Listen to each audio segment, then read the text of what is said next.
encore. T'es 1h23, il est encore en forme. On est dans la Torah d'Alet, Seif Gimel. On a fait plusieurs introductions. Faire une fois chez les mains. Une fois chez les mains. Yohan Shalom Benatou. Yohan Shalom Benatou. Eden Ben Bat Aurélia. Eden Sarah Bat Aurélia. Et Eyal Ben Sarah Joy Rachel. Eyal Ben Sarah Joy Rachel. Sarah Bat Elisabeth. Sarah Bat Elisabeth. David Ben Léa. Yaakov Ben Gemara. Et Torcha Cholé Israël. Donc on a fait plusieurs introductions sur le Seif Gimel de la Torah d'Alet, qui parle du commencement de la confession, le Vidui Dvarim. Et on a expliqué les cours derniers comme quoi le Vidui Dvarim, ce n'est pas quelque chose qui est dans les autres comment on appelle, religions. C'est nous les premiers qui ont commencé à faire ça, et c'est eux qui ont recopié sur nous, parce qu'on a tendance à avoir un peu peur quand on entend le mot confession, de se confesser, etc., etc. Mais en vérité, la base et le commencement de tout a été commencé par nous. Le premier qui s'est confessé, c'était qui? Le premier qui s'est confessé, c'était Caïn. Il a dit Gadol Avani Mineso. Il a dit à Kadosh Baruch Hu quoi? Après qu'il a tué Avel. Il a dit c'est autant grave ce que j'ai fait. C'est la première tuerie du monde. Il ne savait pas ce que c'était. Il ne savait pas si c'est grave, si c'est pas grave. Il a dit Gadol Avoni Mineso. C'est un Kadosh Baruch Hu, il lui a dit c'est un fardeau qui est encore plus que ce que tu crois. C'est Gadol Avoni Mineso. Je ne peux pas supporter tellement qu'il est puissant, ce péché-là. Et il s'est confessé devant un Kadosh Baruch Hu. Ça a été le premier. Et après, ça a été Noach. Après, ça a été Abraham Avinu. Après, Yitzhak. Ils ont tous eu une confession. Tous. Ils ont tous fait la confession. Mais la plus grande confession, ça a été Yehuda. On va l'étudier, Bezrat Hashem, plus tard. Rabbeinu va ramener la confession de Yehuda qui a fait changer tout. Et que grâce à ça, on est sorti d'Égypte, etc., etc. Beaucoup, beaucoup de belles choses. Dit Rabbi Nachman de Breslev, jusqu'à là, on a étudié dans la Torah d'Alet, on a étudié Rabbi Nachman de Breslev, il veut essayer de nous amener dans un endroit, dans une vie, dans une notion de pouvoir voir tout ce qui se passe dans le monde et dans ma vie en particulier, que tout ce qui se passe, c'est pour le bien. De découvrir que le mal, c'est moi qui le crée, et que tout ce qu'Akadosh Baruch Hu fait, c'est que pour le bien, de le vivre vraiment, parce que c'est ça la vraie réalité. C'est qui crée le mal? C'est la perception de comment moi je perçois la chose. Même le plus grand chagrin qui puisse exister dans le monde, le plus grand problème, les plus grandes mauvaises choses qui puissent exister dans le monde, dans toutes les plus grandes mauvaises choses, tous, même Chas v'Shalom, quand il y a des gens qui meurent, et dans toutes ces choses-là, il y a toujours quelque chose, il n'y a pas toujours quelque chose, il n'y a que du bien qui se passe. Maintenant, le problème, c'est que c'est très loin à comprendre, à des années-lumière, pour comprendre comment une tuerie peut être bien. Mais tout ce que Akadosh Baruch Hu fait, tout ce que Hachem il fait, c'est que pour le bien. Et c'est pas que pour le bien, c'est la perfection. C'est la plus grande beauté qui puisse exister au monde. Il n'y a pas mieux qui puisse exister. C'est le top. Maintenant, le problème, c'est la façon de comment je lui aperçois la chose. Donner un verre de Coca-Cola à un bébé, il va croire que tu lui donnes un poison, parce que ça lui pique dans toute sa bouche, il va pleurer, il va. C'est quoi cette chose-là? Et donne ça à un homme qui est déjà dans le monde, avec les publicités du Coca-Cola, etc., etc. Il va dire, ah là, qu'est-ce que j'ai envie d'un Coca maintenant? Pourquoi? C'est la perception des choses, comment tu perçois les choses, ainsi de suite. Tout, c'est une question de comment la personne, elle reçoit les choses. Donc il dit Rabbi Nachman de Breslev, il va nous amener Bezrat Hashem par la force de cette Torah. C'est le commencement, c'est quoi? C'est d'essayer de pouvoir distinguer, c'est de pouvoir percevoir comment tout ce qui se passe, c'est à la perfection. C'est le top niveau. Il n'y a pas plus beau que ça qui puisse exister. Il dit maintenant, quand un homme il vit de cette façon-là, alors grâce à ça il vit le Olam Haba. C'est ça le Olam Haba. C'est quoi le Olam Haba? Imaginez-vous, c'est écrit dans les introductions Imaginez-vous la chose. Quelqu'un qui vit dans ce monde comme nous on vit. Qu'il y a le bien et qu'il y a le mal. D'après ce qu'il dit Rabbi Nachman de Breslev, quand il va monter dans le Olam Haba, ça va continuer le bien et le mal. Parce que là, qu'est-ce qu'il te dit Rabbi Nachman? Il te dit Rabbi Nachman, et cette force de pouvoir vivre le Inyan du Olam Haba, c'est quoi le Inyan du Olam Haba? C'est d'être que du bien. Mais dans le monde en haut, il y a aussi du mal. Il faut juste savoir la clé, comment le vivre en bien. Donc un homme qui ne sait pas vivre le bien dans le mal dans ce monde-ci, en haut aussi il y aura du mal. Et en haut aussi il y aura des problèmes. Parce que le travail commence ici. On ne dit pas Kolotov. Si tu as la perception. Si tu n'as pas la perception, non. C'est une perception. C'est pas quelque chose qui se fait. Non, ma putain, c'est pas que c'est pas obligé, c'est pas comme ça. Il y a écrit, 2 personnes peuvent être assises dans la même place. Un, il est dans le Gan Eden, et un, il est dans le Gehinnom. Dans la même place, les mecs. Ils sont assis dans la même place. Un, il est dans le Gan Eden, et un, il est dans le Gehinnom. Comment tu peux expliquer ça? C'est que un, il a une perception qui est beaucoup plus élevée que l'autre. Là, tu parles maintenant ou... Là, non, mais je te parle, ça commence dès maintenant. Mais moi, je te parle après 120 ans. Je te parle à 120 ans, après que ça y est, c'est fini. Mais maintenant, oui. Mais moi, parce que on croit qu'après, c'est fini, c'est terminé, tout est mapitum. Même en haut, tu peux souffrir. Comment? Quand tu vois ton copain, comment il kiffe, tu dis, mais pourquoi c'est pas moi? T'en peux plus de jalousie. Tu crois qu'il n'y a pas de jalousie en haut dans le ciel? Bien sûr qu'il y a de la jalousie. Tout ce que tu avais en bas, il y a en haut dans le monde futur. Tout ce qu'il y a en bas, il y a en haut. Tout ce que les tzadikim faisaient dans leur vie en bas, ils font en haut. Les tzadikim qui faisaient rien en bas que pour eux-mêmes, ça sert à rien d'aller voir leur tombeau et prier. Même si c'était des plus grands tzadikim. Parce que dans ce bas monde, ils faisaient que pour eux. Donc pourquoi tu veux que d'un coup ça change? Tu vas faire quelque chose pour moi. Il y avait des tzadikim. Franchement, parce que maintenant, ils sont dans le monde de la vérité. Et donc, non, on pourrait croire que ils étaient tzaddik ici. Ouais. Donc ils n'ont pas fait peut-être le travail qu'ils devaient faire sur le monde. Ouais. Ils l'ont fait pour eux. Ouais. Mais dans le monde de la vérité, ils sont rendus compte que... On ne peut plus faire teshuva. Non, il y a des choses qu'on peut savoir. Mais des choses, comme par exemple des tzadikim. Non, pas de nom, je te dis. Des tzadikim, par exemple, qui n'ont pas écrit de livre, qui n'ont pas donné d'enseignement. Et on sait que c'était des très grands tzadikim, et qu'ils n'ont pas d'élèves, et qu'ils n'ont rien du tout. Mais tu sais que c'était des très grands tzadikim. Alors tu dis, attends. Alors, et nous, où on est? Tu nous laisses dans la... Alors, lui, c'est un tzaddik, ça reste un tzaddik. Mais d'aller voir sa tombe et de demander des demandes, c'est pas l'adresse. Par contre, des tzadikim qui ont tout mis ils ont tout jeté, leur vie, etc., pour le peuple juif. Ils ont créé des notions, ils ont créé des livres, ils ont créé des... etc. Ça, c'était des tzadikim qui ont mis toute leur puissance, toute leur force pour le public. Donc, Bevadaï, quand tu vas chez un tzaddik comme ça pour prier, dans le ciel, on dit, puisque il a fait ça de son vivant, il va continuer à le faire de sa mort. Tu comprends? Mais il y a des choses que nous, on ne sait pas, on ne comprend pas. On ne sait pas. Il y a des tzadikim qu'il faut savoir où aller, des tzadikim où il faut savoir, où il ne faut pas des fois aller. Parce que des fois, c'est contre ce que nous, on croit. Maintenant, mes amis, c'est quelque chose de très spécial, ce qu'on étudie ce soir. Ça veut dire quoi? Ça veut dire qu'on peut être en galère, même après 120 ans. On peut être continuellement en galère. Ça veut dire en vérité. Ça veut dire quoi? Ça veut dire quoi? Non, parce qu'en haut, c'est coincé, c'est fini. Maintenant, tout le travail se fait. Avec les enfants, on peut... Maintenant, tout le travail se fait ici. La plus grande chance mondiale que tu as, c'est de venir dans ce monde. De venir dans ce monde, en vérité, c'est la porte pour le plaisir et le désir d'en haut, du monde futur. Sans ce monde-ci, tu ne peux pas comprendre, capter c'est quoi ce qui se passe dans le monde futur. Si on ne sait pas se travailler dans ce monde-ci, dans le monde d'en haut, on ne pourra pas le comprendre. Je vais vous donner un petit exemple, mes amis. D'accord? Je vais vous donner un petit exemple de ce que je vous dis. C'est quoi l'exemple? L'exemple, il est très simple. Il y a un exemple qui est très simple. Imaginez-vous, je te donne une grande quantité de lumière ou de sensations. Une grande, très très grande quantité. Qu'est-ce qui peut t'arriver? Quantité de bonbons. Quand je te donne par exemple le vin, d'accord? Le vin, quand on bois une grande quantité, qu'est-ce qui se passe? Tu deviens saoul. Pourquoi tu deviens saoul?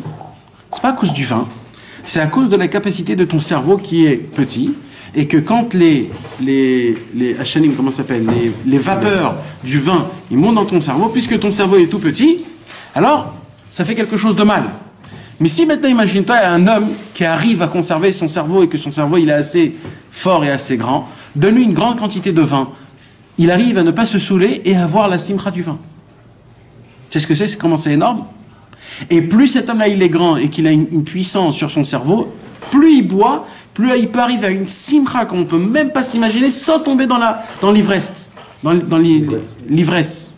Le Rav Zio d'Akouk, on lui a coupé la jambe sans anesthésie. Il a demandé. Le contrôle qu'il avait. Ouais.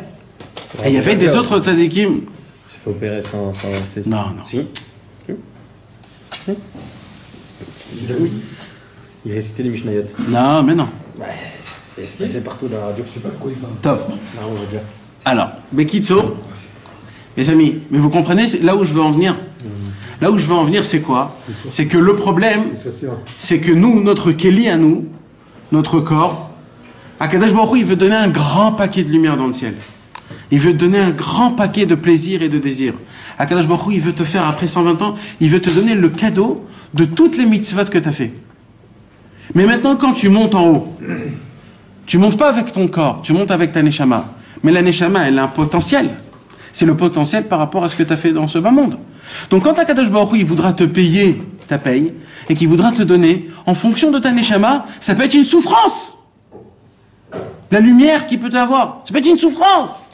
Et de base, c'est une souffrance. Donc tu viens pour recevoir ton cadeau, et tu le prends ça comme une... Et en haut, c'est éternellement. En haut, c'est très grave. Ça peut s'expliquer comme des choses qui sont très graves. Qu'est-ce qu'il te dit Rabbi Nachman de Breslev? En fait, il te donne ici un cadeau qui est exceptionnel. Il te dit, mon frère, tu veux pouvoir... Quand tu as une galère, et que tu dis Gamzoul et Tova, c'est pas parce que c'est ça qu'il faut. T'as rien compris. C'est pourquoi il faut que tu dises Gamzoul et Tova, il faut que tu le vives vraiment. C'est même pas pour ce monde. C'est même pas pour ton avodat Hashem. C'est pour toi, c'est que ton bénéfice à toi personnel, pour en haut dans le futur. Parce que chaque galère qui vient, et que tu essayes de la regarder d'une bonne manière, et pas juste de la regarder, vraiment de la vivre, vraiment d'essayer de voir comme quoi, dès que tu as anticipé cette force, de cette galère, que tu l'as mis en bon, en haut dans le ciel, tu pourras recevoir une quantité de bonnes choses qui ne te fera pas du mal. Et là, tu pourras grandir et monter encore plus et ressentir encore plus. Vous savez, il y a une règle. Hein? T'as pas compris ce qu'on vient d'expliquer? Bah, je répète, c'est très important, on ne peut pas avancer si on ne comprend pas ça. Beaucoup de lumière en une seule fois, c'est aveugle. Un homme qui a un cerveau qui est tout petit, un enfant, tu lui donnes un verre de vin, il devient sourd. Un homme comme nous, il suffit d'une bouteille pour devenir sourd. Imagine-toi maintenant un homme comme Rabbeinu. Rabbeinu, il avait la possibilité de gérer son corps à la perfection, je parle physiquement. C'est-à-dire, il pouvait prendre la drogue la plus grande au monde, et lui, il savait exactement où mener la drogue dans son corps pour qu'il ne se passe rien. Il avait, comme tu as dit, la shlita sur tout son corps. Quand Akadosh Baruch Hu, il va nous payer, il va nous donner notre récompense après 120 ans. Par rapport à ce monde-ci, les récompenses que nous, on va gagner, même un tout petit truc, on ne s'imagine même pas combien c'est énorme. La grandeur de la récompense qu'on va avoir par rapport à ce monde-ci, quand notre Neshama, elle va monter après 120 ans, ça va être une explosion pour notre Neshama. Pourquoi elle n'a pas été adaptée à nous? Non. C'est toi qui l'adaptes, c'est toi qui la travailles, c'est un muscle, Kaviarol. Elle va correspondre. Je vais recevoir une bouteille demain, je ne vais pas recevoir deux livres. Non, Akadosh Baruch Hu, il veut donner toute la base pour laquelle Akadosh Baruch Hu nous a emmenés ici, c'est que pour donner. Donc, sauf Akadosh Baruch Hu dit, oh, t'es monté en haut, j'attendais tellement pour te donner tout mon amour, je vais te faire montrer maintenant comment je t'aime. Et ça, là, c'est l'éclatage de comment Hachem te rend tout. C'est pas possible, c'est pas pour nous. C'est exactement ce qu'il vient de dire Rabbi Nachman. Il dit, Rabbi Nachman, vous voulez savoir comment oui anticiper, comment oui recevoir. Ça commence dans ce monde. C'est Hachem, il dit, écoutez les gars, je vais vous envoyer 2-3 petites galères dans ce monde. C'est pas parce que c'est des punitions. C'est parce que c'est pour muscler ta force de ta neshama. C'est une formation pour que quand tu puisses arriver en haut, je vais t'éclater de lumière. Et là, tu pourras oui recevoir. Pourquoi? Parce que tout le travail commence d'en bas. Et ça, c'est un secret, mes amis, qui est exceptionnel. C'est tout le chidouche de la Torah d'Alet. C'est du majocisme. Hein? Oh, bah putain, ça s'appelle, c'est un muscle. Qu'est-ce qui se passe quand un homme il monte dans un ring? Il monte pas avant qu'il n'a pas reçu des droites et des gauches, il s'est pas cassé le nez, il s'est pas cassé le bras, ça fait partie, il est content, il veut que ça se passe. Purée, comment c'est possible? Je me suis pas ouvert mes oreilles, je me suis pas... Oui, parce que le mec, je veux en recevoir, je veux en recevoir. Si c'est émettre, alors pourquoi toute la journée on prie pour la Parnassa et pour le Shefa et pour Parce que nous, on doit... C'est notre travail.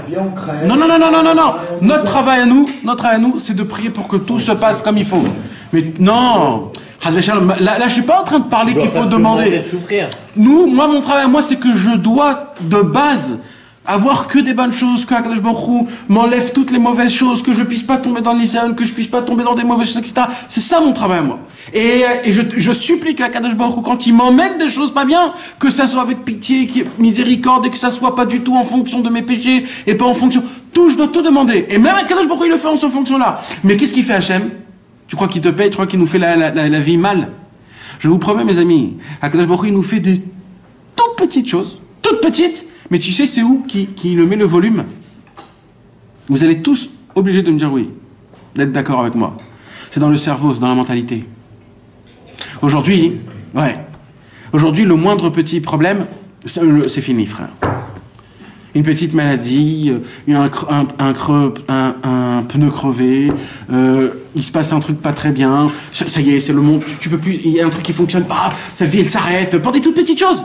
Akadosh Baruch Hu, regarde comment je suis gentil, je te fais des tout petits trucs, c'est juste dans la mentalité, je te l'agrandis. Maintenant vas-y, anticipe. Tout Hachem il te fait pour que ce soit pas un grand problème, tout pour qu'une seule chose, pour que tu dis, tu sais quoi, c'est pas juste Gamzul et Tova, c'est Kol Ma David Rahman et Tavavid. C'est que tout Hachem, tout ce que tu es en train de faire, c'est le top niveau, mais moi je vois pas de mal. Alors oui, il y a du mal, là. Dans mon corps à corps, oui, il y a du mal. Mais quand on regarde à une vue, je me forme, je me crée, je deviens plus dur. Je dis c'est pas grave, et le monde il peut changer. Le monde c'est pas moi qui le... Alors oui, il y a une force qui est beaucoup plus grande que moi qui me fait montrer que le monde c'est pas moi. Et c'est ça que ça m'apprend les problèmes. Les problèmes ça m'apprend à être un homme, à tenir, à se mettre debout et à dire on continue, et que quand des fois il faut s'arrêter, il faut s'arrêter. Et quand j'ai cru que j'ai créé un un circuit de vie, que demain je vais aller là, et après-demain je vais là-bas, et après-demain j'ai un cours ici, etc., et ton planning il est prêt jusqu'à la fin, et ma Kadosh Baruch Hu dit, mon frère, voilà, tout s'arrête en une seconde. Toi tu prends ça comme quoi? Comme une explosion. Je dis, mais comment c'est possible? Mais tout mon Yoman, il est jusqu'à la fin de l'année, mais de quoi qu'est-ce qu'ils sont en train de me faire là? Je me dis, oui, c'est moi le patron. Rigole maintenant, sois avec moi, rigole du monde, n'aie peur de rien. De rien. Ni du banquier, ni de la ganénette, ni de ta femme, ni de tes enfants, rien, de rien du tout. C'est comme ça, je vivrai, voilà, le monde ça fait 6000 ans, il y a eu des milliards et des milliards d'hommes, ils ont eu tous des problèmes, et le monde a continué à tourner, tout était normal et ça s'est pas arrêté. Non mais tout ça c'est bon, c'est la suite qui est bizarre. Alors maintenant, qu'est-ce qui se passe? En vérité, Rabbeinu, il dévoile. Rabbeinu, il te dévoile. On va construire un Kéli pour avoir des mochés pour supporter la suite et que le trop plein de lumière, j'arriverai pas à le supporter, que c'est pas une bracha. Là, ça devient chelou l'histoire. C'est pire que ça. C'est pire que ça. 99% des gens qui réussissent pas à faire ce que tu es en train de dire. De mettre. Et pourquoi tu crois que le Mashiach n'est pas venu jusqu'à maintenant et qu'on revient en Gilgoul? Alors c'est quoi? À chaque fois tu vas revenir? Mon frère, c'est ce qui s'est passé jusqu'à ça fait 6000 ans. Hein. Ça fait 6000 ans. Tu t'imagines quelle question? Mais tu sais que cette question que tu as posée, c'est pas une petite question. Il y avait un très grand sadique qui s'appelait Rabbi Pinchas. Écoutez mes amis, écoutez. Il y avait une très grande question qui s'appelait... Il y avait un tzaddik énorme qui s'appelait Rabbi Pinchas Yehoshua. Rabbi Pinchas Yehoshua Sofer. C'était un très grand tzaddik Chassid Breslev. Un jour, il est allé, qui faisait partie il habitait à Ouman, etc. Une fois, donc, il est parti à la tombe de Rabbi Nachman de Breslev, et il a fait, c'était un vidouille unique, il a fait un vidouille énorme. Un vrai vidouille, pas comme nous. C'est-à-dire, c'est la personne qui s'assoit pendant 6 heures. Il s'assoit, il fait le bilan mamage de toute sa vie, kipchuto. Il avait déjà fait ça hier et avant-hier, etc., mais pour lui, chaque jour, c'était nouveau. C'était des vrais Ovda Hashem. Et il a fait son vidouille de Varim. Après un vidouille de Varim, t'en peux plus, t'es essoufflé, le monsieur, il en pouvait plus. C'était la nuit, il faisait froid. À Hanouka, il sort de la maison de Rabbeinu. C'était la petite maison comme à l'époque, pas comme aujourd'hui. Il sort de là-bas pour un peu prendre d'air. Parce que là où il était dans la pièce, il était tout seul, mais avec une ferveur qui était tellement grande, il a rendu la maison comme du feu. Il y avait de la buée de lui tout seul, tellement qu'il avait une ferveur, comment il pleurait, comment il criait en faisant vidouille de Varim. Et là, il est sorti dehors. Il est sorti pour prendre un peu d'air. Et quand il est sorti dehors un peu comme ça, il marchait à droite, il marchait. Et d'un coup, il commence à crier. Les gens, vite, ils sont venus, la nuit, qu'est-ce qui se passe? Et il a dit, j'ai une vision. Il a dit, t'as eu une vision? Oui, j'ai dit, j'ai eu une vision. Il dit, quoi, c'est quoi la vision que t'as eue? Mais non, c'est pas une histoire de tzadikim il y a 300 ans. C'est une histoire de 100 ans. C'est-à-dire, c'est des gens que... Il a dit, j'ai eu une vision. Il a dit, c'est quoi la vision que tu as eue? J'ai vu tous mes Gilgulim, il a dit. Je me suis vu dans tous les corps, dans toutes les fois où je suis revenu. Depuis le premier jusqu'à le dernier. Et il dit, ma plus grande question, c'est que j'étais dans la génération 2, il commence à dire des tzadikim énormes, comment c'est possible qu'ils m'ont laissé tomber? Et il a commencé à mentionner les Tanaïm, les Amoraïm, les Géonim, les Rishonim. Il dit, comment on m'a laissé tomber? Comment je suis revenu encore et encore? Comment c'est possible ça? D'être dans la génération de un tel et aussi naze j'étais qu'on m'a jeté, je comprends pas. Comment c'est possible quelque chose comme ça? Tu sais, quelque part, Rabbeinu, il peut venir t'aider, il va t'aider, il va faire le... Mais Rabbeinu, il fait pas 100%. Il veut pas faire à 100%, Rabbeinu. Il peut faire, mais il veut pas. Il veut pas. Rabbeinu, il dit, fais quelque chose, je peux pas sans toi. Fais quelque chose, fais-moi montrer ta volonté. Fais-moi montrer ton travail. Pas beaucoup, je te demande pas beaucoup, je vais te faire... Fais-moi montrer juste ta volonté. Juste ta volonté, ça me suffit, moi. Eux, ils ont demandé ça. Petit à petit, ça descendait. Rabbeinu, il te dit, moi, je te demande qu'une seule chose. Fais-moi montrer ta volonté. C'est tout ce que je te demande. Fais-moi montrer combien tu veux. Et nous, on est là, on est comme des imbéciles. On croit que le monde, ouais, écoute, j'ai des problèmes, j'arrive pas, bah, je sais pas pourquoi. Ouais, bon, Hachem, il me punit, faut que je fasse tes choses. Mais ça fait à des années-lumière. C'est plus le langage, les gars. Ça, c'est très ancien, ça. On n'est pas des tzadikim pour qu'Akadosh Baruch Hu nous punisse, parce que si Akadosh Baruch Hu va nous punir, on va crever tout de suite là maintenant là. Et il faut qu'on meure 105 000 fois et qu'il nous retue pour qu'on puisse payer un seul péché. Alors on parle pas du tout de payer ni de trucs. C'est pas ça du tout la conversation. Akadosh Baruch Hu nous connaît très bien. Et on revient en forme. Mes amis, en fait, c'est un exercice. On est dans ce monde-ci dans un gym, comme ça on dit, un gym, un endroit, une salle de sport. On est une salle de sport. Alors maintenant, malheur au mec qui est dans sa salle du sport et qui soulève un poids de 100 kilos, il dit, regarde mes problèmes, regarde ce que je dois pousser. Je pousse 100 kilos, regarde mes problèmes, comment ils sont. Ça, c'est ça, on ressemble à ça. Mes frères, plus tu pousses, plus tu deviens building. C'est ça, nous, on t'amène pour ça. Nous, alors, c'est quoi le Inyan? Et nous, on vient, on dit, ouais, j'ai des problèmes, regarde, je fais des pompes. Et le mec, il sue, il fait des pompes. Alors, pourquoi je dois souffrir comme ça? Et il fait des pompes, il fait des trucs, etc. Mais tu t'imagines, tu es en train de te rendre comme il faut. Ce monde-ci, c'est un monde de sport. Ce monde-ci, c'est un monde là où on te commence à te mettre là où il faut mettre. On te prépare en fait pour le Olam Haba. C'est pas que ici tu travailles pour après recevoir. C'est aussi ça, mais c'est beaucoup plus que ça. Rabbeinu te demande un secret. Qu'est-ce que vous croyez? Pourquoi vous croyez que ça va changer? On a un problème, nous. On croit que quand Mashiach viendra, tout sera beau, tout sera bien. On croit que quand après 120 ans, pareil, tout sera beau, tout sera bien, Gan Eden, Olam Haba, super beau, etc. Mais qu'est-ce qu'il y aura au Gan Eden? Il n'y a pas Ibiza, il n'y a pas la mer, il n'y a pas le soleil. Alors tu vas kiffer de quoi dans l'Olam Haba? Racontez-moi. C'est quoi que vous kiffez ici dans ce monde-ci? Les films? Les voitures, l'argent, en haut, il n'y a pas de tout ça. Alors ça va être quoi vos kiffs? Quand on s'assoit dans un cours de Torah, après 1 heure, tu commences à bâiller, on est fatigué. Mais en haut, dans le ciel, c'est le commencement, un cours de Torah. Dans le ciel, en haut, c'est quoi? Il y a des yeshivot de tzadikim, tu t'imagines après 1 heure, mais après 1 heure, qu'est-ce que tu vas foutre en haut? Mais tu vas dire, oulala, j'ai besoin un peu d'air. Moi, je vais aller au Guéhinnom. Non. Aïe. Vous comprenez, mes amis, pourquoi c'est ça le Inyan? Le nouveau Inyan, c'est quoi? En vérité, Rabbeinu, il te dit, moi je vais t'apprendre. Parce qu'en vérité, il te dit, Rabbeinu, et ça c'est ça le Inyan de cette Torah. C'est écrit dans le Be'i Be'anachal de cette Torah, mes amis. Dans le Be'i Be'anachal de cette Torah, il dit un Chidush Gadol. Et il dit, comment Rabbeinu, il dit, ça veut dire quoi le commencement de cette Torah? Que le fait est de comprendre que ce monde-ci, de voir que le bien de ce monde-ci, c'est Bechina Men Olam Haba. Il dit, parce qu'en vérité, il n'y a aucune différence entre le Olam Hazé et le Olam Haba. Comme il n'y a aucune différence quand Mashiach viendra et quand il n'y aura pas. C'est un Rambam Meforash. Ouais, Alors, il y a même pour les gueules. alors, mes amis, c'est juste un travail de soi. Vous imaginez qu'on se trouve ici? C'est juste un travail de soi. Il n'y a pas de monde physique. Hein? Alors d'accord, alors enlève le physique. Ça sera un monde, on va dire, spirituel de la Neshama, d'accord? Donc quelque part, tu seras moins tenté aussi.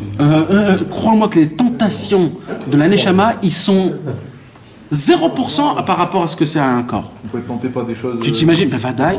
Spirituelles. Bien sûr. Rabbi Yehuda Ptaya, il raconte dans son livre de Minchat Yehuda, qui faisait descendre des âmes et des personnes qui étaient en haut dans le ciel. Il leur dit là-bas, il leur pose des questions. Et là-bas, il dit que tu crois qu'en haut, il n'y a pas de tentation? Même en haut, il y a des tentations. C'est pas des tentations de ce monde-ci, mais c'est des autres tentations. Mais c'est des tentations. Tu as envie d'aller dans des endroits où on te laisse pas, on te donne pas la permission, et tu vas quand même. un dibouk, d'accord? C'est quoi un dibouk? Un dibouk, c'est quand une neshama, elle ne peut pas ni être ni en bas ni en haut. Alors elle est entre les deux mondes. Et c'est ça sa punition. C'est comme là, ça. Ouais. Alors c'est quoi un dibouk? C'est qu'il vient, il franche la porte, il rentre dans un corps. Pour les Marocains, ça. Alors c'est permis, c'est pas permis. C'est une tentation, c'est des choses qui se font pas. Il y a des tentations qui sont plus élevées de rentrer dans des endroits où tu n'as pas le droit de rentrer. Alors de ce que tu es en train de dire, ça veut dire qu'un bonhomme qui part ce monde, il ne se rend même pas compte qu'il part. C'est ce que Rabbeinu a dit dans Rejbet de Chaim Moran. Rabbeinu, il a dit, c'est quoi le Minhag Breslev? Que quand un homme il meurt, il faut le crier. Sache que tu es mort et ne tombe pas dans le Olamato, le monde des échangés, que tu crois que tu es encore vivant. Rabbeinu, il a raconté une histoire, c'est un Péléplème que tu parles de ça encore une fois, ça fait 2 fois. Parce que Rabbeinu, il a parlé de Rabbi Menachem Mendel de Vitebsk, que aujourd'hui c'était Saïloula.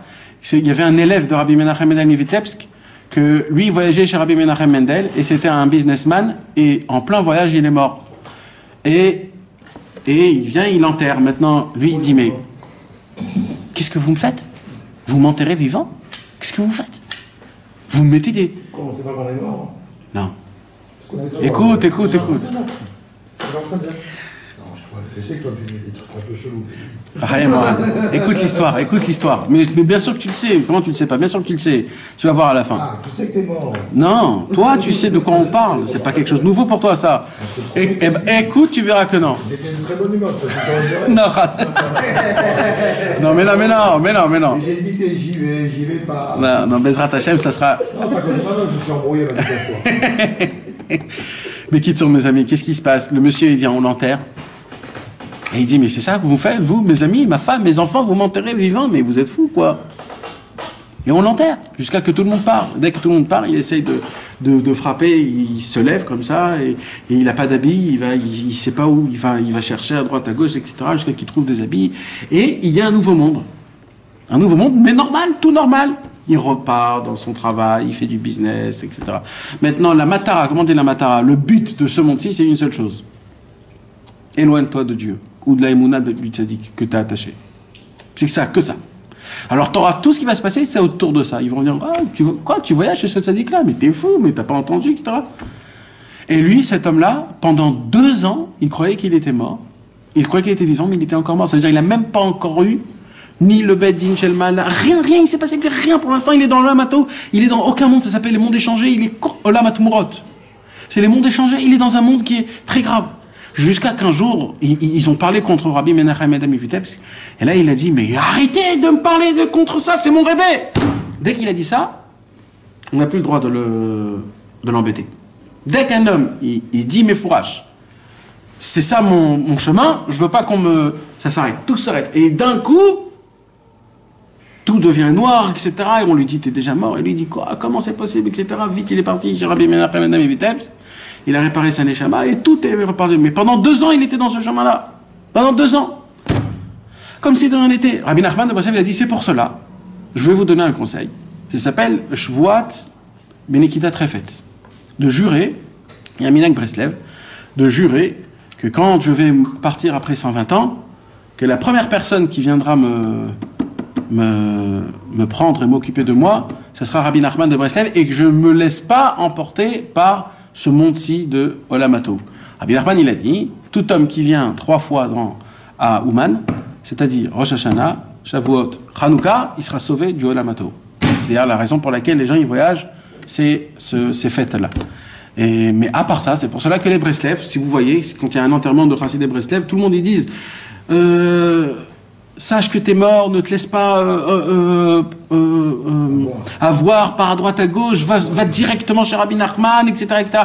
Parce qu'il faut le dire, sache t'es mort, même si tu me crois pas, sache-le. Il y a que Rabbeinu qui peut t'aider. Et c'est toujours comme ça, vous allez voir.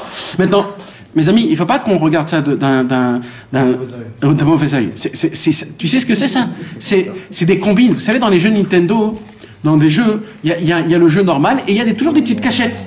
Il y a des combines, tu peux faire ici, tu peux aller par là. Ça, mes amis, ça c'est des cartes pour faire des, comment ça s'appelle, trouver des nouveaux chemins, pour sauter c'est des raccourcis, exactement. Et ça c'est des très grands raccourcis. Il faut sauter de joie quand on entend des choses comme ça. Maintenant, tout le inyan de cette Torah-là, c'est quoi ce inyan? C'est que Rabbeinu, il te dit, en vérité, tu sais quoi mon frère? Il faut juste que tu bouges un tout petit peu, il faut que tu te magnes. C'est quoi dire quoi que tu te magnes? Il faut que tu te réveilles et que tu commences à vivre comme si que tu vivais dans l'Olam Haba, parce que BMF, tu vis dans l'Olam Haba. Un jour, quelqu'un, il m'a dit, tu sais, c'est dur pour moi de lire la vie de Rabbi Israël. Je lui ai dit pourquoi? Il m'a dit parce que c'est un petit peu angoissant. Il nous raconte comment son fils est mort quand il était jeune, comment il a souffert et qu'il n'y avait pas d'argent jusqu'à la fin de ses jours et que c'était grave et comment ses enfants ils ont souffert, comment sa femme et comme ça et comme ça et comme ça. Je lui dis, mais à part ça, il n'y avait pas écrit d'autre chose. Il dit oui, j'avais vu qu'il était toujours joyeux et qu'il a dit je suis prêt à payer encore des millions pour qu'on me jette encore des pierres, etc. Je lui dis je te pose la question, toi quand tu regardes le livre, c'est vrai que c'est angoissant, mais maintenant je te pose la question, lui, est-ce qu'il était angoissé de sa vie? Il m'a dit apparemment non, il n'arrêtait pas de rigoler. Il n'arrêtait pas de rigoler et c'était l'homme le plus joyeux du monde. Je lui dis, tu sais quoi? Quand un homme, il est joyeux de ce qui se passe sur lui-même, en vérité, entre toi et lui, c'est exactement pareil, vous souffrez les mêmes souffrances. C'est juste que toi, tu as des petites souffrances, un petit cerveau, donc tu te dis j'ai des très grands. Lui, il a un très grand cerveau, donc on lui donnait des souffrances très grandes, mais comme il avait un très grand cerveau, il souffrait pas du tout. Il était le plus content au monde. Il y a une calétette, une cassette qu'on entend quand Rabbi Israël, il raconte la ptira de son fils. Quand son fils, il est mort, à l'âge de 1 an ou 2 ans, je ne sais pas quel âge il avait. Et quand il meurt de faim, mes amis. Et il meurt de faim, pourquoi? Parce que c'était un Breslev, et à Tibéad, il ne voulait pas lui donner à manger. Vous imaginez de quoi on parle? Un juif entre juifs. Il ne voulait pas donner à manger à un Breslev. Et Rabbi Israël, il raconte toute l'histoire. Il dit comment mon fils, il pleurait. Il disait papa, je veux du pain, lechem. Et il dit d'un coup, je vois mon fils qui grossit. Et il éclate. Et vous savez, quand on entend comment Rabbi Israël, il raconte ça, dans la cassette, on entend qu'il éclate de rire. Outzak, lechem. Il éclate de rire. Comment tu peux? Comment c'est possible? Parce qu'il a compris, Rabbi Israël, il a compris que c'était un chemin qu'il fallait pour recevoir après le Pétek. Tout de suite après, il a reçu le Pétek. Et ça envahit le monde et ça crée des nouvelles choses. Rabbi Israël, il a dit, j'ai pas d'enfants, mais j'ai vous êtes mes enfants. Sans ça, il n'y aurait rien. Sans ça, je serais rien, encore une famille. Et c'est des choses que l'on ne comprend pas. On n'a pas le cerveau pour comprendre ces mauvaises choses-là. Mais Béhémet, c'est un bon comme on peut même pas s'imaginer. C'est des choses qu'on ne peut pas comprendre. Akadosh Baruch Hu nous a donné un tout petit peu des petites notions. Quand Chas v'Shalom, voilà, pour couper, par exemple, un homme, il a un problème, il va être opéré. On lui enlève des organes, on lui ouvre le ventre, on fait des choses qui sont très graves. On dit, mais qu'est-ce qui vous arrive? C'est quelque chose de très... Mais non, mais pas du tout. C'est toute ma délivrance, c'est ça. Toute ma délivrance, c'est qu'on m'opère, c'est ça. Si on m'opère pas, c'est moi qui crève en vérité. Et toi, tu crois que... Mais c'est ça, toute notre vie, c'est ça. On est obligé de passer par des chemins qui sont pas mauvais. C'est des chemins qui sont comme il faut. C'est à la perfection, c'est le top niveau qui puisse exister au monde. Rabbi Nathan, il a dit pas ça, il a dit pas souvent, mais il a dit dans l'Ikuta Alachot, Darkei Hashem Nistarim. C'est quoi Darkei Hashem Nistarim? Les chemins d'Akadosh Baruch Hu sont éloignés. Ça veut dire quoi? Rabbi Nathan, il a dit comme ça. Pourquoi Rabbi Nachman, il a dit Nitzarti vanatseach? J'ai gagné et je vais gagner. Si tu as gagné, si tu dis je vais gagner, c'est que tu n'as pas encore gagné. Alors pourquoi tu dis j'ai gagné et je vais gagner? Pareil, comme Gamarti Vegmor, j'ai terminé et je vais terminer. C'est un qui contredit l'autre. Si tu n'as pas encore terminé et que tu vas terminer, tu peux pas dire j'ai terminé. Il dit Rabbi Nachman de Breslev, vous savez, il dit Rabbi Nathan dans l'Ikuta Alachot, je le dis pas souvent, il dit Rabbi Nathan, mais parce que c'est le sod, c'est le secret de la Idia et la Prira. C'est-à-dire c'est le secret de la... je sais pas comment on appelle ça, du libre arbitre. Il dit Rabbi Nathan, un homme, il fait des péchés. Le péché, on sait que c'est du mal. Point barre, ça s'arrête là. Une avéra, c'est le mal. C'est le mal. Kadosh Baruch Hu, il n'aime pas l'avéra. D'ailleurs, c'est un piroud, c'est c'est une séparation entre le nom d'Hachem, Yudke Vavke, entre Kadosh Baruch Hu et la Shekhinah. Il dit, mais quand même, après tout, ça fait partie du plan de Dieu. Kadosh Baruch Hu, il a écrit ce plan quelque part. Donc il dit Rabbi Nathan quelque chose de très fort, il dit, on ne le dit pas, parce qu'il ne faut pas le dire, il ne faut pas vivre par rapport à ça, mais de loin, il dit Rabbi Nathan, même Chas v'Shalom avec les péchés, à la fin du compte, font partie de la beauté la plus grande qui puisse exister de la fin du monde, de comment le monde il va se faire. Même avec tout le mal qui s'est passé. Maintenant, ça, on le dit dans le spirituellement, mais même dans le matériellement. Quand des pertes d'argent, des pertes de personnes, ou tout ce qui peut se passer, même dans le mal le plus grand. Parce que c'est aussi, ça fait partie d'un concept que sans ce concept-là, on perd énormément. Donc il dit Rabbi Nathan, Bassof, c'est exceptionnel. Il n'y a pas plus beau que ça, on ne peut pas faire meilleur que ça. C'est ça le Inyan. Et ça, mes amis, vous savez, c'est quoi? Ça s'appelle la Malchut d'Ikdusha. Quand on vit comme ça, on donne de la royauté à Kadosh Baruch Hu. Parce qu'on donne les clés à Hachem, on dit à Hachem, ben, mets c'est toi, Ribono Shel Olam. Parce que je comprends rien. C'est possible que dans le mal, et c'est possible que même dans le bien, parce que même dans le bien, c'est la même chose. Pour nous, comment on détecte le bien? Quelque chose qui nous fait du bien. Parce que nous, on est égoïstes. C'est que ça, le bien pour nous, Nahon, c'est que si ça me fait du bien à moi. Mais quand toi, tu es du bien, moi, je suis bien? Non. Mais normalement, un bien, il est bien pour tout le monde. On est dans un monde qui est complètement égoïste. C'est chacun vit sa vie. Dans le monde futur, c'est-à-dire dans le monde là où Rabbeinu veut nous emmener, c'est qu'on forme tous un seul corps, une équipe. Vous imaginez le Inyan que c'est? Pourquoi Rabbeinu il t'a dit à Zamra? Pourquoi Rabbeinu il dit il faut juger chacun du bon côté? Parce que Rabbeinu il dit au moment où tu vas juger, je vais juger toi, moi et toi on forme un. Parce que je t'aime. J'ai trouvé le bien qui est en toi. Et c'est moi qui l'a fait, donc toi et moi formons un. Il dit Rabbeinu, jugez le monde. Azamra, du bon côté, vous allez former un seul corps, tout le Ham Israël. Le bien qu'un homme il aura, ça sera pour tout le monde.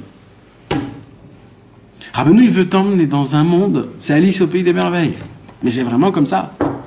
De pouvoir ressentir le bien de tout le monde. De pouvoir former une seule personne. C'est ça le Inyan que Rabbeinu il a dit. Le monde, il doit être le monde doit être étonné de l'amour qu'on doit avoir l'un vers les autres. Il dit Rabbeinu sur ses élèves. Parce que l'amour que nous on doit avoir, il dit Rabbeinu sur ses élèves, c'est pas un amour comme les autres ils ont l'habitude. Pourquoi? Parce que les Chassidé Breslev, c'est eux en premier qu'ils ont ils ont été ordonnés par leur maître de pouvoir juger du bon côté, de ne jamais voir le mal, d'essayer de s'entraider, de danser, de chanter. Quand j'ai un problème de descendre, de dire tu peux pas me donner une parole de renforcement, et on est là, on est ensemble. Tu veux pas qu'on aille faire une des doutes ensemble, on sort, on est là dans les galères, dans les joies, dans tous les... C'est pas pareil. On a un seul rébé, on l'aime. On n'a pas d'autre, on n'a pas 10, on n'a pas qu'un, on en a un seul, il est mort, il est parti, il est là encore toujours. C'est ça notre travail. Notre travail c'est quoi? C'est de former un. C'est ça la Malchut d'Ikdusha, la royauté divine. C'est quoi la royauté divine? De rendre à Kadosh Baruch Hu le roi comme il était avant la création du monde. Mais en étant le monde créé. Akadosh Baruch Hu, c'était le roi du monde, sans monde. Bitrila aya or echat pashut. Or ensof. Au tout début, il y avait une seule lumière. Cette lumière, c'était ça qui englobait tout ce qui puisse exister. Akadosh Baruch Hu, il a dû s'éteindre, il a dû s'en aller, il a dû se cacher pour créer ce monde-ci. Donc Akadosh Baruch Hu, il a créé un monde là où Dieu n'est pas. Et là, il a dit, maintenant, votre travail, c'est amenez-moi là. Comment je le fais pour l'emmener là? En lui donnant toutes les clés. Tout ce qui se passe, comment il faut faire Hachem? Comment il faut réagir? Avec la joie? Alors avec la joie. Avec tristesse? Avec tristesse. Un homme qui meurt, Shabbat, Ras Beshalom. La halakha, elle te dit, Shabbat, on n'a pas le droit de pleurer. C'est une halakha. C'est une halakha. Il n'y a pas d'émotion. C'est une halakha. Ne pleure pas. Moi, tu sais, Shabbat arrive, tu pleures. J'avais vu un chassid, un ami à moi, un homme qui était... Il avait perdu son papa un jeudi soir. Et il était très jeune. Toute la famille partit en sanglots. J'étais venu là-bas, c'était à Bikur Cholim. Tous en sanglots. Maman, il était jeune, il y avait encore des enfants tout petits, etc. Il pleurait. Shabbat est rentré. C'était comme si c'était un jour normal. Mais maman, ça veut dire, Motzei Shabbat est venu, tous en sanglots. C'est ça, mes amis. C'est-à-dire, la halakha, la Torah, elle est au-dessus. Oui, il faut. C'était pas des tzadikim, ces gens-là. C'est des gens normaux, mais. Elle a caché les enfants, Shabbat. Nahon. On n'est pas à ce niveau. Alors, c'est ça que moi je veux dire. Moi je dis que c'est pas un niveau. Tu sais, c'est quoi? C'est juste quelque chose à recevoir. C'est juste quelque chose à recevoir dans ton cerveau. De l'admettre. C'est-à-dire quoi? Si tu regardes ton papa, il est mort et c'est difficile, alors bien sûr que tu vas te pleurer. Mais quand tu regardes de base que quoi? Que tout c'est Akadosh Baruch Hu qui a fait. Et que tout c'est pour le bien. Et que maintenant il est dans le ciel. Et que c'est Shabbat. Et que maintenant il est bien. Pourquoi moi je vais être mal? Après tu repenses à toi-même parce qu'il n'y a plus Shabbat, etc. Alors là oui, tu essayes de vivre ce que la Torah elle te demande de vivre. Pas en tant que serviteur de la Torah, mais en tant que fils. Tu fais partie de la famille. Quand la Torah te demande d'être joyeux, sois joyeux parce que tu fais partie de la famille. Quand la Torah te demande de pleurer, pleure parce que tu fais partie de la famille. Pas parce que tu es en dehors, elle te dit pleure, sois joyeux, fais comme ça. C'est des sensations que la Torah, elle veut que tu fasses. Tu es fait partie de nous. On est un seul corps, on est là pour l'un, un pour l'autre. C'est ça la grande force, c'est ça la malchut d'Ikdusha, de redonner les clés à Kadosh Baruch Hu, comme quoi, à Kadosh Baruch Hu, tout dépend. C'est tout lui, le patron de tout. Quand c'est le bien, il nous dit que c'est du mal, c'est du mal. Quand c'est le mal, il nous dit que c'est du bien, c'est du bien. Al Yamin, small, val, small Yamin. Il faut croire au tzadikim. Quand le tzadik qui te dit qu'aujourd'hui c'est maintenant, c'est le jour, et que tu vois que c'est la nuit, ben tu sais le jour, oui, c'est le jour. Ah, je le vois pas, eh ben je le vois pas. Comme le serviteur, le vice-roi, dans l'histoire de la princesse disparue. La princesse disparue lui dit, ne bois pas du vin. Et lui, qu'est-ce qui se passe? Il marche dans un trottoir et il voit une source de vin. Je dis, mais t'as déjà vu quelque chose comme ça? Comment c'est possible? En plus, ça sent le vin. C'était de l'eau, il avait dit. Oui, c'était de l'eau. Il dit, mais comment c'est possible? Eh ben oui, mes amis, le Yetzer Hara, il a la possibilité de te faire créer tout ce qu'il faut. Tu vois, tu le sens, tu le vois, mais ça n'existe pas. Ça n'existe pas, ça n'existe pas, il n'est pas là. Vas-y, bois. Il boit, il tombe, ça y est, c'est fini. 70 ans, il dort. Je t'ai eu. Bah oui. Mes amis, il ne faut pas croire à ce qu'on voit. Il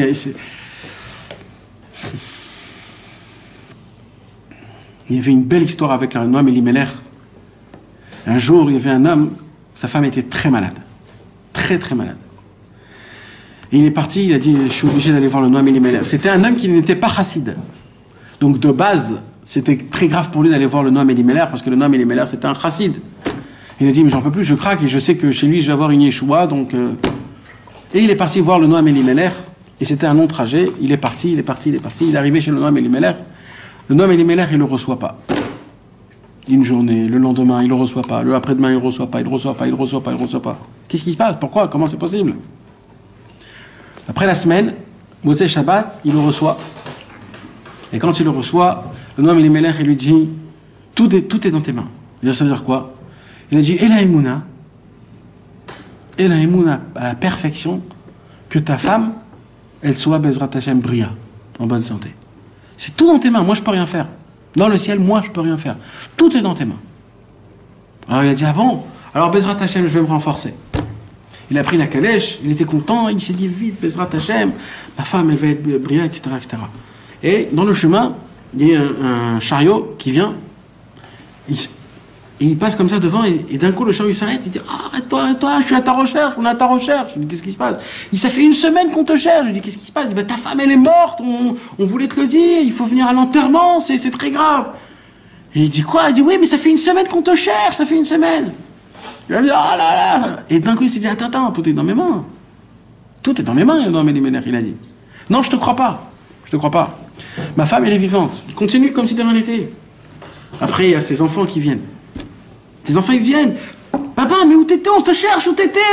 Maman, elle est morte, on sait plus quoi faire, nos habits sont déchirés. Il dit, personne va m'avoir. Ma femme, elle est vivante.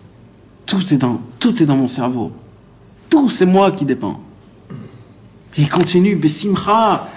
Il tombe un petit peu, il sait pas, il faut. Non, mais je continue, Bessimcha. Et il avance. Il arrive chez lui à la maison. C'est qui sort devant lui? C'est sa femme. Sa femme lui dit, t'as vu, je suis Bessimcha, Bria Baruch Hashem. Il est reparti voir le Noam Elimelech. Il a dit, comment c'est possible, quelque chose comme ça? Il a dit, ne t'inquiète pas, c'est tous des élèves du Yetzer Hara. Les enfants, les copains, ils sont pas là. C'est des autres personnes qui sont venues, ils t'ont fait tous ces Yetzer Hara. C'est une imagination. C'est de la code, une imagination. Alors tu vas dire, ouais, bon, ça c'est dans les histoires du Noam Elimelech, il y a 300 ans. Mais mes amis, ça existe aujourd'hui, même aujourd'hui. Combien de fois on essaye? C'est tout le secret de la princesse disparue. C'est que le vice-roi, il est allé à la recherche d'une princesse disparue. Quand on nous demande où elle est, on lui dit dans une montagne d'or et un château de perles. Mais vous connaissez, moi, un endroit pareil? Ça n'existe pas, un endroit pareil. Il n'existe pas un endroit pareil. Tout le monde lui dit que ça n'existe pas. Et pas des petites personnes. Tout le monde, il te dit. Et ça, c'est après des recherches d'une vie en entière, de plusieurs vies. Et lui, il continue parce que tout le Inyan, c'est pas derrière. C'est Véalar. J'y vais parce que... Il l'a trouvé dès le début. Parce que... Il l'avait trouvé dès le début. Il l'a trouvé en lui. Il a compris que... Comment je vais pouvoir la trouver? Tout dépend de moi. C'est comment je vais la chercher. Jamais je vais tomber. Et même si je tombe, je reprends des billes.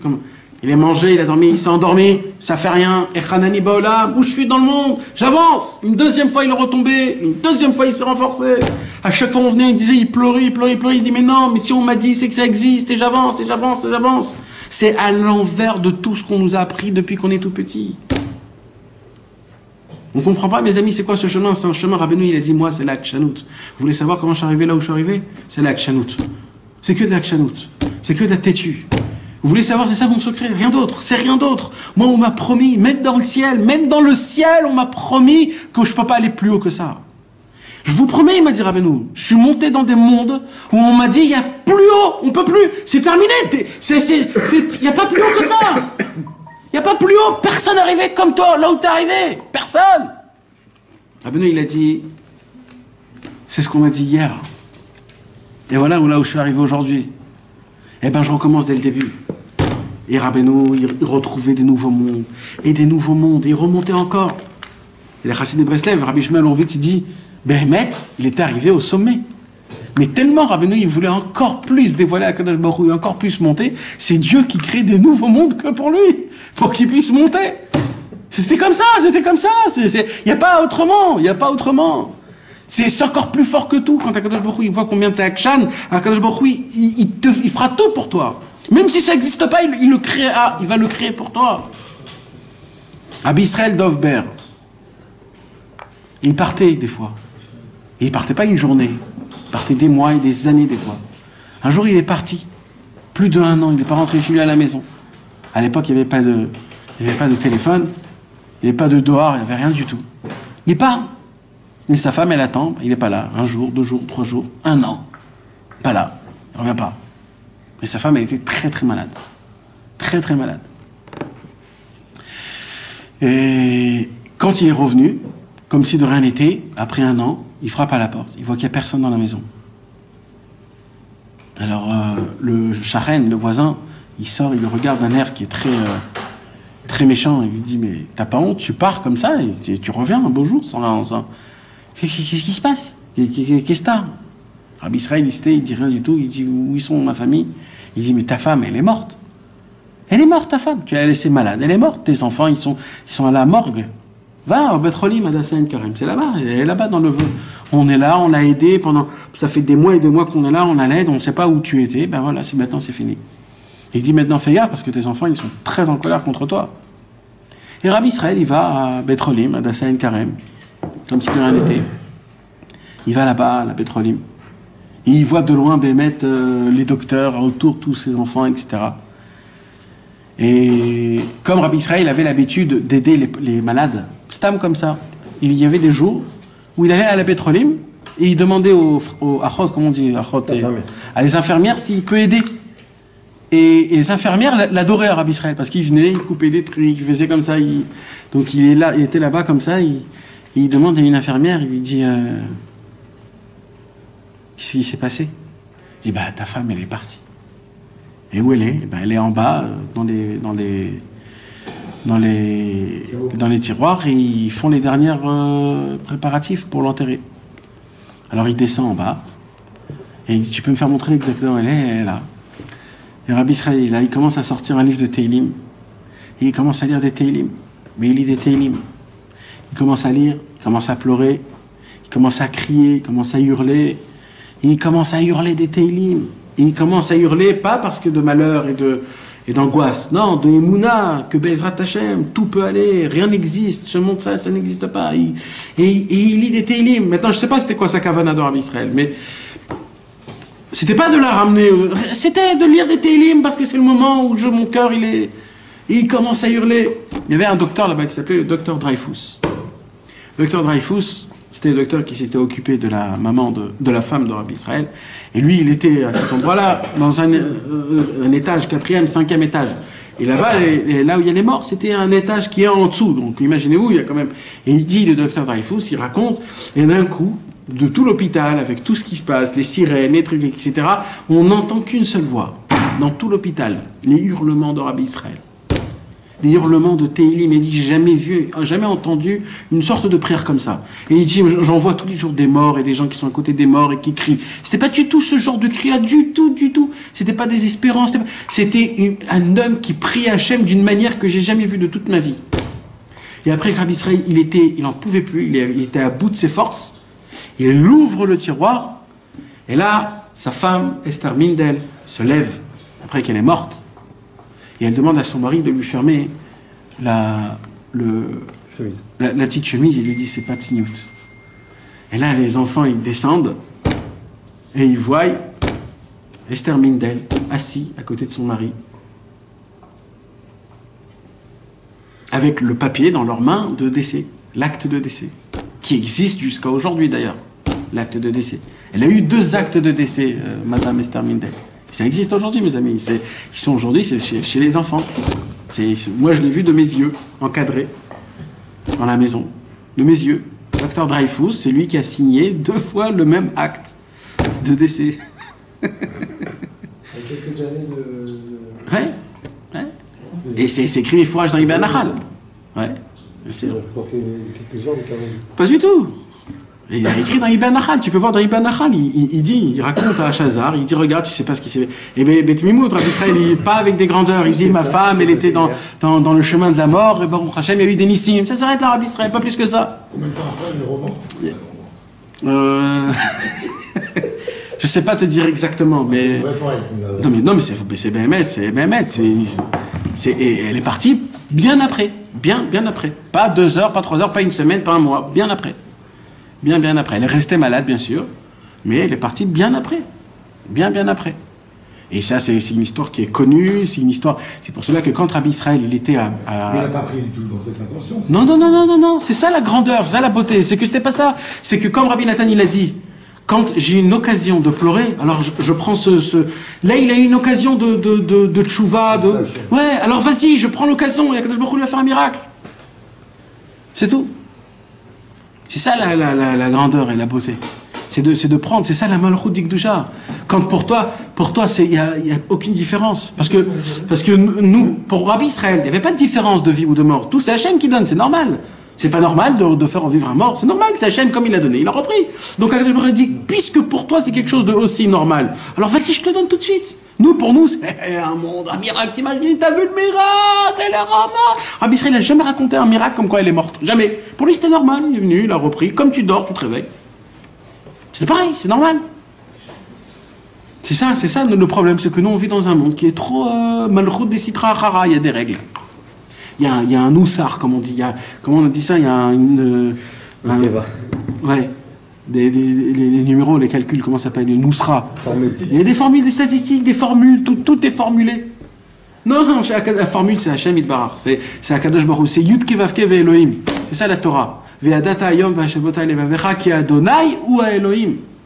Bashamayim imal ve'alaretz mitachat.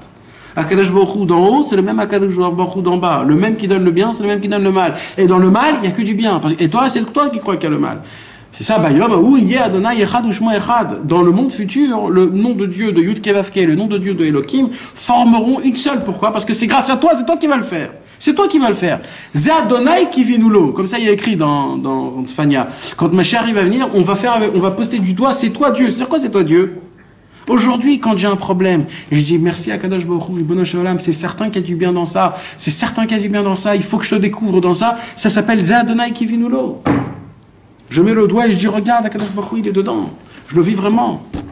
C'est ça la Géoula, c'est ça Mashiach. C'est ça notre Olam Haba. C'est pour ça qu'on dit que les tzadikim, ils vivent dans le Olam Haba dans ce monde-ci. Parce qu'ils ont déjà leur Olam Haba, ils ont déjà forcé, ils ont déjà misé, ils ont déjà toutes les forces, toutes les qualités, ils l'ont déjà.